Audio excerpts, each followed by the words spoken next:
Good morning. Are you all snuggled up, pretty boy? Aw, you're so pretty. Can you say good morning to everybody? No, you just want to go back to sleep? Okay. You snuggle in. Hi.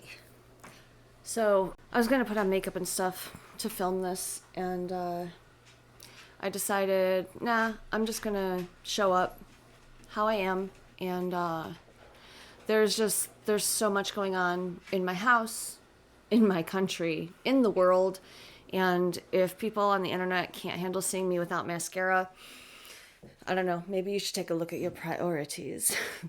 So, I have a ton of stuff to do today, and I figured I would bring you along with me and give you a little deeper look into my life as opposed to just life lessons and advice and help and funny jokes. So if you would like to hang out for that, I hope you'll stick around. I am going to actually go change because I can't clean in a sweater. I don't know if that's an ADHD thing or just a me thing, but can't wear a sweater to clean. That was Hawk. Hawk just hit the camera. Come here. Come here. Come here. So you're going to probably... Oh, there he is. So you're probably going to hear my dishwasher running. I only have this microphone that plugs into my phone, so who knows what the sound is going to sound like. So I would imagine that only my reels are going to be here for this, but that's fantastic because I love you guys, and I know you love me too. So I'm going to go take care of the things that I can't film, and then we're going to get into what the hell's been going on this week because it's been a roller coaster. Okay, so let's start with the biggest frustration that I have been dealing with. My refrigerator broke. It broke last Friday. As I'm filming this, it is Friday the 8th, 9th of May. So we've already been without it for a week, and the one that we ordered won't be here until Tuesday. So a week and a half without a refrigerator.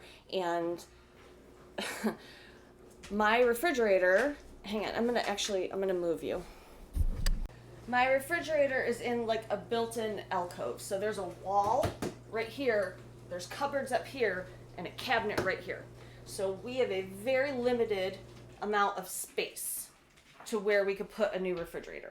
Everything we were looking at was called garage ready because I live in the Midwest, and in the Midwest we're real big on garage freezers. But anything that's this style, where you don't have French doors or the freezer's not at the bottom, is apparently no longer a standard refrigerator. So the one that we could find that would fit in this size was back ordered, and so a week and a half without a fridge. Okay, so we are incredibly blessed to have a mini fridge. This was given to us by my in-laws when they moved, so we are able to keep a few things in the house, but I had to, everything I was able to save out of the fridge and freezer when it broke, I moved to my oldest kid's house. And they do live relatively close, but it is almost equivalent to having to go to the grocery store every single day, except it's food I already purchased, and I have to go get it from somewhere else. Very, very frustrating. So another thing that's frustrating is because this mini fridge is like 20 years old, the temperature is not great. It tends to fluctuate itself between 31 degrees and 41 degrees, so randomly throughout the week, everything I had in here would freeze, and some of it, is fine, and some of it, like produce, we lost. Any produce I tried to keep in here, once it froze and thawed, it turned watery and gross, and we lost it. I also have to buy ice every day and keep it in a cooler, because as I'm going through all of this frustration, I'm at least going to have iced tea. So that is an expense that I'm not thrilled about. I'm not thrilled about losing food at all. I hate food waste. We do enough of that on our own. Having it be aided by the uprise of our appliances has been not my favorite thing. I'm very grateful because I am able to keep some things in here, But as it freezes and thaws, it also collects water in the bottom, so I have to clean it out every day. So let's do that together. So this is my mini fridge. I am able to keep a few eggs and some cheese for my son's breakfast every morning. The milk has stayed good, so that's good. I can keep a half gallon of that. Some cheeses, some drinks, and salsa. Like, not much is going in here. But I am still grateful to have this available to me. But I do have to pull all of this stuff out and dry out the bottom again.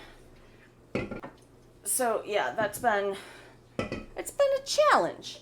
Tonight, since it's Friday, we're gonna order pizza, so I don't have to deal with figuring out dinner between two houses tonight. However, we have to order carefully because I also can't save the leftovers. It's better than it could have been had we not had this fridge available, for sure. But it's still very frustrating.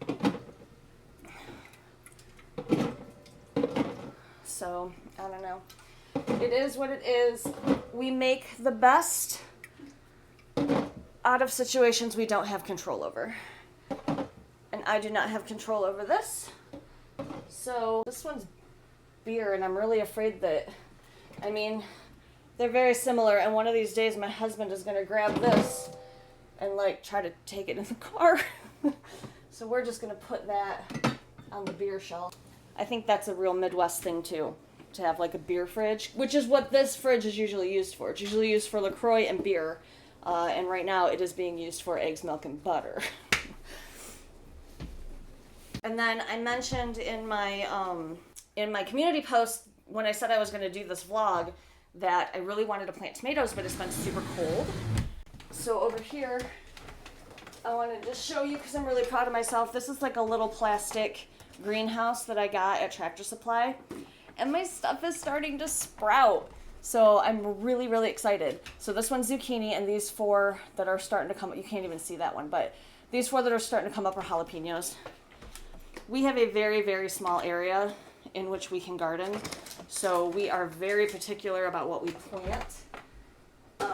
And the tomatoes, we're going to buy tomato plants because it's easier than doing it from seed. And it's not so much cost savings because I will probably spend more on the garden than I would spend buying that stuff at the store. But, it's a useful skill to have. And it's never a bad idea to be self-sufficient, especially right now, which is one more thing I want to get into. So I think I'm going to move you again because this is not the most flattering angle for me. I really debated on whether or not I was going to touch on this because I've been very clear that I do not want political discourse in my comment section. I want this to be a place where we come together, where we focus on what we have in common rather than what divides us. I don't think that that is an outrageous concept, but there are facts that I don't know how we're debating facts. And the fact is, everything costs more right now. Whether it be government-caused inflation or corporate greed, everything costs more. That's just a fact. Also, because of the tariffs, foreign imports are down. The quantity of ships coming into the ports in America is down. No one is even arguing that fact. On any side of the equation, imports are down. We get tons of things from other countries. This is also a fact. So, while I do not know for certain if it's true that shelves are going to be empty in the grocery stores, I don't know that. But I do know that 2020 was really rough for people, for the supply chains, and for retailers. That is a fact. There are things required to make a home function. Also a fact. If those things become scarce or unavailable, it is going to be very inconvenient, and that is a fact. So, I have been not panic buying, certainly not hoarding or overbuying, but there are some things that I have been picking up when I am at the store just in case. They are things that we use anyway. So if some beautiful unicorn future shows up and nothing happens, I have these things on hand and they will get used. And that's fine. There's nothing wrong with being prepared because you never know what's going to happen. No one saw the pandemic coming until it was too late to recognize the signs that it was coming. And no one knew what was going to happen at the time. So I am going to tell you a few things that I have picked up that maybe if you are also concerned, you might not have thought of grabbing an extra pack of. Like 1 or 2. Like, just better safe than sorry is just a good philosophy to have. Okay? So please don't get nasty in my comments because I feel like any side you happen to be on, there are people on those sides who are fighting for the sake of getting into a fight. And I will not allow that to happen in my comments.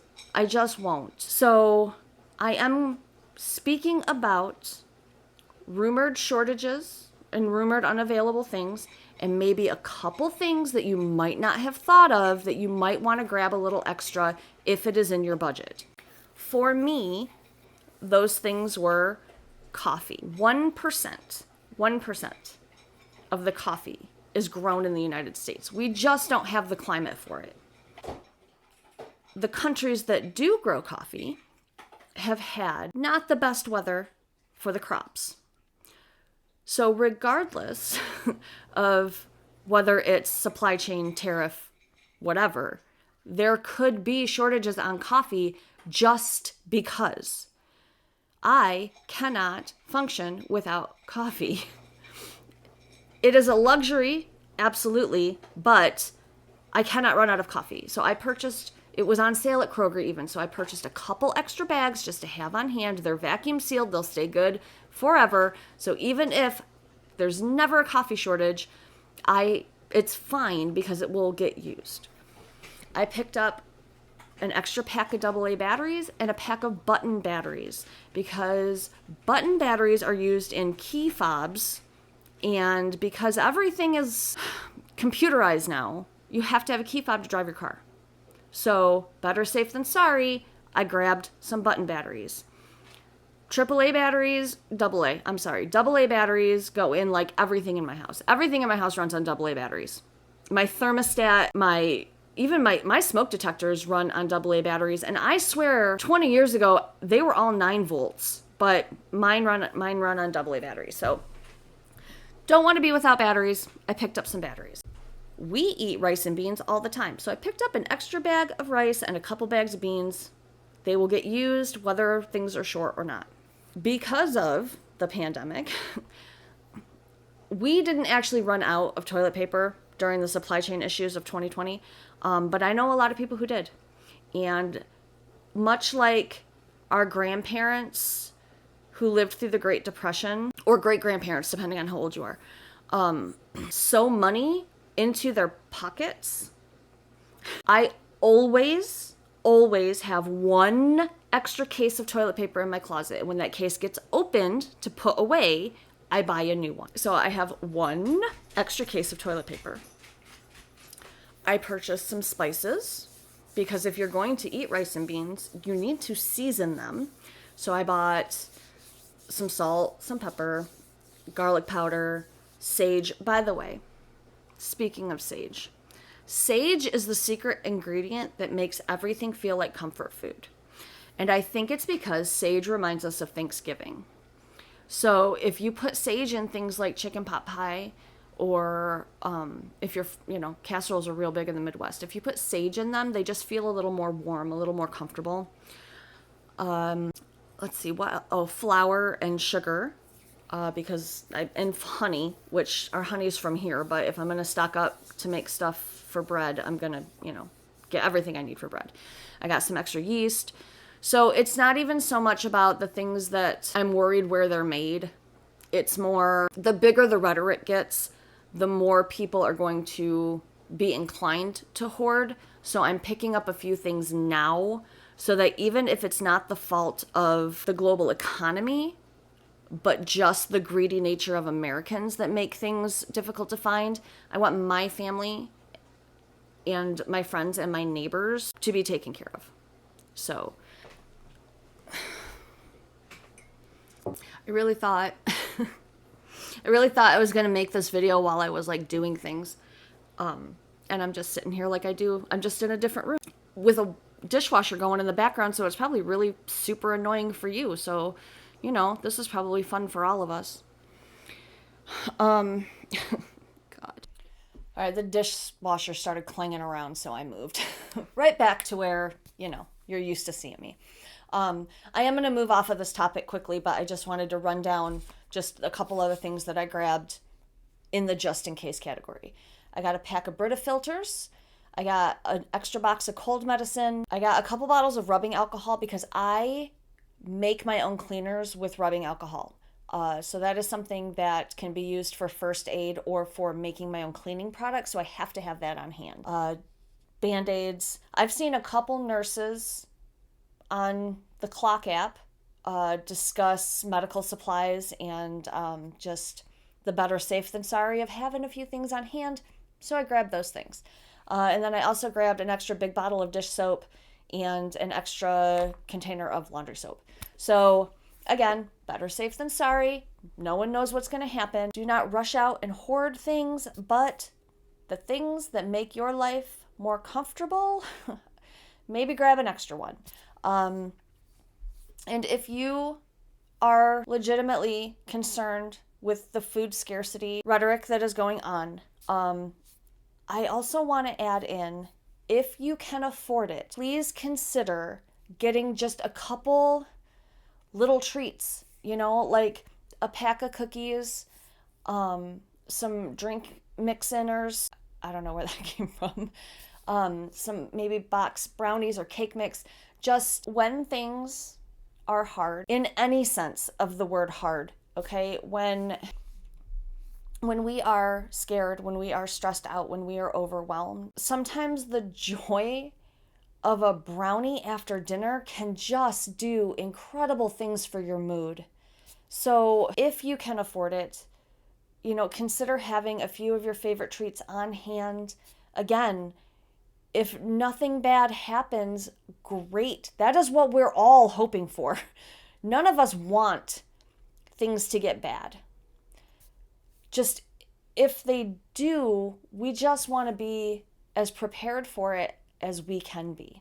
So do not overlook simple pleasures that can make things just a little bit easier, is all I'm saying. And we're going to move on from this because, again, I don't want to fear monger. I don't want to rage bait. I don't want arguments in my comments because that is not what we do here. We support and we love each other here in the Rebel family.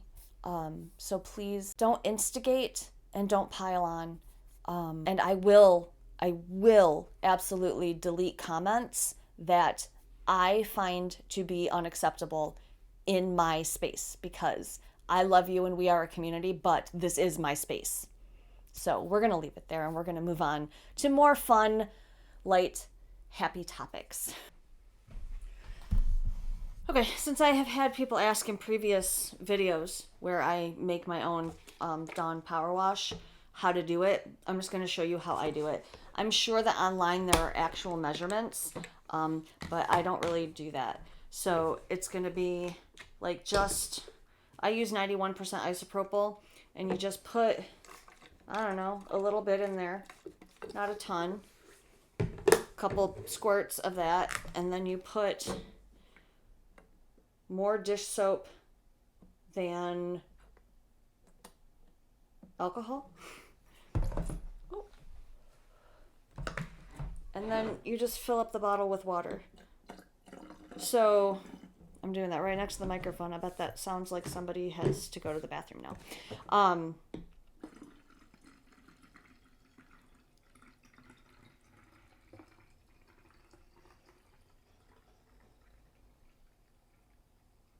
So the fun thing about making your own is realizing how much you are paying other companies for water, because they are absolutely, most of these products are mostly water. And then you just gently shake it up to mix the alcohol and the soap and the water. And then most of the magic is actually in the sprayer. So you will need to buy this once to get the bottle. But once you do, you can just keep refilling it for pennies.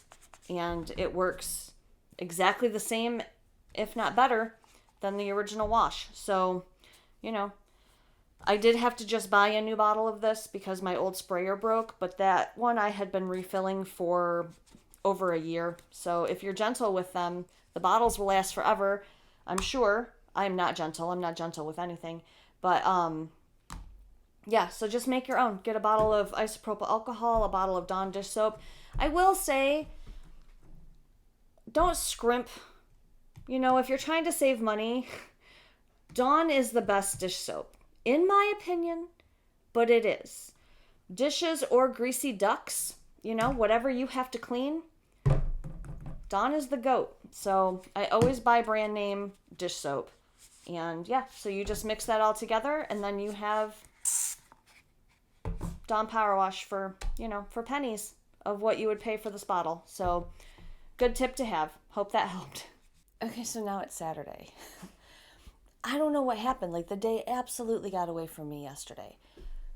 So when I finished filming that last section, I had to take the dog out, and then I got a phone call from my bestie, and we were on the phone for quite a while, which was lovely because we don't get a lot of opportunities to catch up lately. It's just been so hectic for both of us that we don't get to talk. So when we do get to talk, we talk for a long time. And then, you know, my husband came home and we had to get dinner stuff ready or go pick up the pizza or whatever. And then, to be completely honest with you, I got totally sucked in to TikTok, which I was supposed to delete off my phone, but I haven't. But like the national parks accounts over there have gone absolutely feral. Like it's hilarious. The Yellowstone National Park account is like posting thirst traps of this guy. Like, I don't know. It's Yellowstone is the one to follow for sure if you are on that app and are so inclined, because they're hilarious. But like Mount St. Helen and Mount Rainier and even like Alaska, like the Alaskan account, like it's bananas over there. You can look up mountain talk and see like all the mountains have created this fake beef between each other about like who's better and who used to date who. And it's like, it's so funny. It's early on Saturday and I'm having a hard time collecting my thoughts. So I apologize if I say like a lot. And then I lost the thread and I don't know what I was talking about. But if you have TikTok and you have time to waste, check out the hashtag Mountain Talk, or definitely go check out Yellowstone National Park's TikTok page because wow, just wow. So anyway, I got suckered into that and didn't really get much accomplished yesterday at all. This was also supposed to be like a vlog where I filmed and talked to you while I did things, and then I ended up not doing anything. So here we are. It's more of a Rebel ramble than a vlog, but that's okay. I think I'm still getting more into the personal aspects of my life with you, which is what I wanted to accomplish. So that's great. But if I'm, awkward, or I hesitate a lot in the video, it's very strange for me to get used to life on camera. It's very strange to do something that is unscripted, just trying to keep a natural flow and remember to touch on the things that I wanted to talk to you about. So it's very awkward for me. And I'm trying because I do enjoy having an actual back and forth with you and not just talking at you all the time, to give you a little bit more of myself than just discussing our shared experiences, if that makes sense. I hope that makes sense. Later today, we're meeting my mother-in-law for a Mother's Day lunch out, so that's going to be nice. And I'm sure that Hawk's very sleepy. I don't know if you heard him yawn. He has very loud yawns. But anyway, I'm sure we are going to stop at the record store while we are out in Ferndale, so that's going to be fun. This weekend, I'm also running a massive sale on some of my male romance books on Amazon. They are anywhere from 26% off to free. And I'm going to put some links down in the description box because I know that a lot of people have been curious about my romance books, and, getting them free to try out, might be a way. If you are into gay romance, don't pick them up and then get angry with me because you don't like what I write. I'm very clear about the kinds of books I write. I write adult romance novels, and the majority of them are male romance. So if that is not your thing, please do not go pick them up. But if you do enjoy, gay romance, you can pick up a few books for free on me this weekend at Amazon, and I'll put the links in the thing below. But I will be spending some time today promoting that sale. I did send out a newsletter yesterday, but today I have to go onto social media and do promotion. I hate social media. Obviously not YouTube. I like YouTube. But like Facebook and Instagram and even TikTok, I am comfortable here and I don't feel comfortable in other social media spaces. I blame social media for the downfall of a lot of things in society, and unfortunately, when you run a business that is primarily online, it is a necessary evil to go into those spaces. So I try to curate where I go when I'm in those spaces very carefully, and kind of just stay in my lane, do what I need to do, and then get off. Unless the national parks are having a beef on TikTok. And then I just can't stay away. If you are still here, I just want to thank you so much for hanging out with me. This was a little weird one. This was odd. This was an odd video, I think, for all of us. I don't know if anyone is still watching, but I hope that you are. I hope that we're becoming friends, and that you enjoyed just listening to me ramble about my fridge and panic buying and TikTok and book sales, and I don't know what I expected this video to be. Well, yes, I do. I expected to clean my house yesterday and take you along with me and talk to you about things, and I did nothing but sit down and talk to you for a little bit and then watch TikTok. So, best laid plans and all that.